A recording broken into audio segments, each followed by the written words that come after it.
नुकतंच सांगलीमध्ये मनोज जरांगे पाटील यांनी पत्रकारांशी संवाद साधला। यावेळी त्यांनी अनेक गोष्टींवर भाष्य केलं। परत एकदा जरांगे पाटील यांनी धनंजय मुंडे यांच्यावर निशाणा साधला। मागील काही दिवसांपासून परत एकदा राज्याची मंत्रिमंडळात धनंजय मुंडे यांचा समावेश होऊ शकतो अशी चर्चा होती।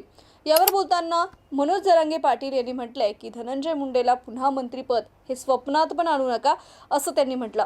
बीडबद्दल बोलताना जरांगे म्हणाले आहेत की बीडमध्ये क्राईम थांबवणं सध्या अवघड झाले।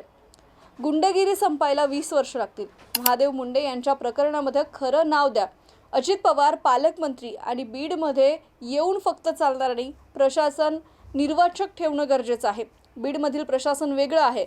परळी तालुक्यातील स्टाफ वगळावं, दुसऱ्या जिल्ह्यात स्टाफची भरती करावी, नुसतंच पालकमंत्री होऊन उपयोग नाही असं देखील मनोज जरांगे पाटील यांनी म्हटलंय आणि अजित पवारांनाही सुनावलंय।